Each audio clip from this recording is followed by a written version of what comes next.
वहाँ पर बताया जा रहा था कि लोग अगर बच्चे टॉफ़ी खरीदने के लिए जा रहे हैं तो वहाँ भी वो बंडल के बंडल पैसे लेकर, ब्रेड अगर कोई खरीदने जा रहा है तो बोरे में पैसा भर कर के ले जा रहे हैं। वहाँ पर जो करेंसी सरकार जो करेंसी छाप रही थी वो बहुत बड़े अमाउंट। दोस्तों, आज के इस वीडियो में हम चर्चा करने वाले हैं कि सरकार गरीबी दूर करने के लिए अधिक पैसे छाप कर लोगों में बांट क्यों नहीं देती है।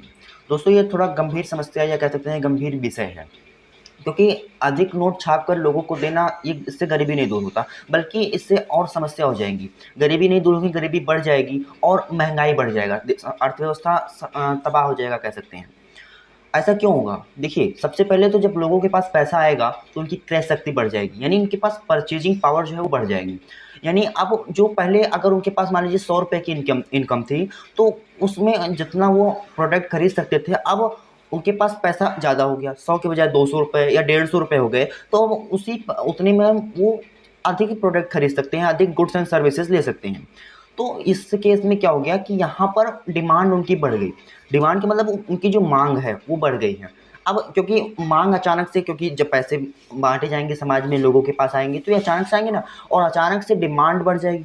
और डिमांड बढ़ने के बाद मतलब वो जो डिमांड पूरा करेगा जो गुड्स एंड सर्विसेज होंगी, लेकिन इतने गुड्स एंड सर्विसेज अवेलेबल ही नहीं होंगे मार्केट में कि उसको पूरा किया जा सके। यानी जो डिमांड एंड सप्लाई का फंडा होता है कि जितनी डिमांड होगी उतनी सप्लाई होनी चाहिए, ये नहीं हो पाएगा।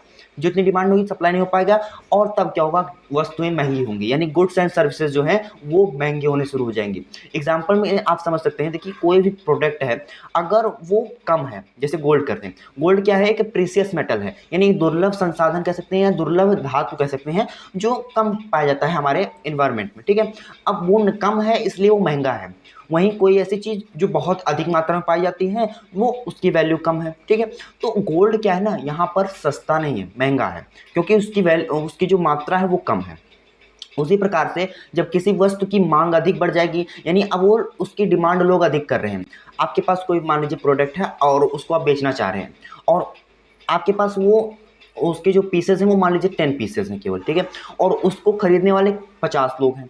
तो ये बताइए, 50 लोग को तो आप दे नहीं सकते, सभी मांग करेंगे, तो आप उसकी वैल्यू को बढ़ाते जाएंगे, उसकी कीमत को बढ़ाएंगे।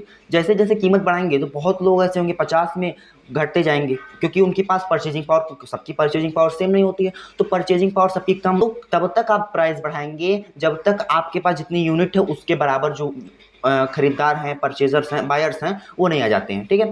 तो इसी तरह से वस्तु और सेवा की जो कीमतें हैं वो बढ़ने लगेंगी, गुड्स एंड सर्विसेज की जो डिमांड है वो बढ़ने लगेंगी, जिससे उसकी प्राइस बढ़ जाएंगे, और इससे अर्थव्यवस्था में बहुत ज़्यादा महंगा आएगा। किससे? कि सरकार नोट छाप कर गरीबी दूर करने की कोशिश करेगी अगर, तो बहुत ज़्यादा गरीबी आ जाएगा देश में, महंगाई बढ़ जाएगी, ठीक है।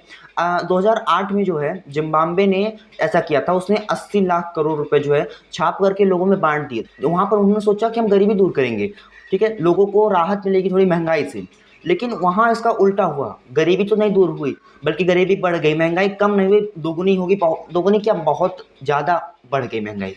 वहाँ पर बताया जा रहा था कि लोग अगर बच्चे टॉफ़ी खरीदने के लिए जा रहे हैं तो वहाँ भी वो बंडल के बंडल पैसे लेकर जाते थे, तब वो जो है टॉफ़ी खरीद पाते थे। वहाँ ब्रेड अगर कोई खरीदने जा रहा है तो बोरे में पैसा भर कर के ले जा रहे थे। वहाँ पर जो करेंसी सरकार जो करेंसी छाप रही थी वो बहुत बड़े अमाउंट का छाप रही थी, ठीक। तो इसलिए जो है सरकार जो है पैसे अधिक छाप करके गरीबी नहीं दूर करना चाहती है।